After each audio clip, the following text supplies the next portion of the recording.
छठी बात यह है कि 10 मिलियन भारत के नागरिक गल्फ कंट्रीज में रहते हैं। 10 मिलियन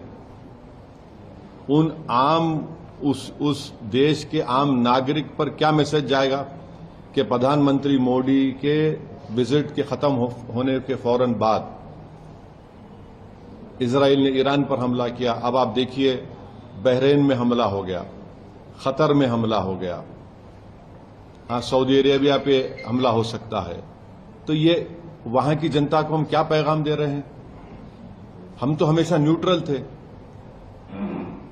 देश के प्रधानमंत्री को और बीजेपी को समझना चाहिए कि हमारी 80 साल की जो लेगेसी थी कि हम न्यूट्रल थे इस मामले में, आज उसका क्या हो गया बताइए।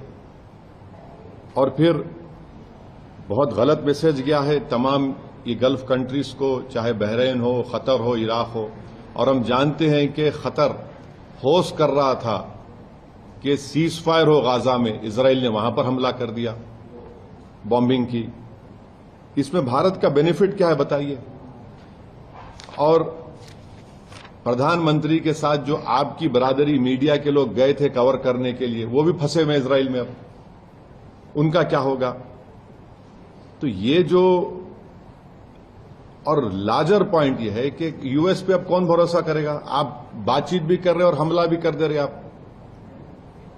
तो ये सवालात हैं जिससे देश के प्रधानमंत्री को, बरसर इख्तियार जमात को, बीजेपी को इसका जवाब देना पड़ेगा।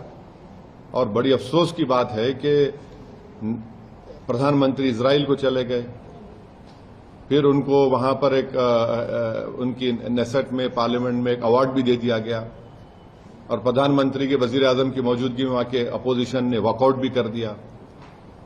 इजराइल ने नरेंद्र मोदी के इस विजिट को इस्तेमाल किया हमला करने के लिए और दुनिया को बताने के लिए कि भारत उनके साथ खड़ा हुआ है। बल्कि ये बेट्रेयल है। हम पूछना चाह रहे हैं बीजेपी और देश के प्रधानमंत्री और उनके सरकार से कि क्या नेतन्याहू ने हमको बताया था प्रधानमंत्री को? अगर बताया तो प्रधानमंत्री को निकल के आ जाना चाहिए, जिस तरह वाजपेयी ने किया था 79 में। और अगर नहीं बताया तो फिर इजराइल ने इस्तेमाल किया हम लोगों को। ये बड़ी तकलीफदेह बात है। तो ये मुझे अब तक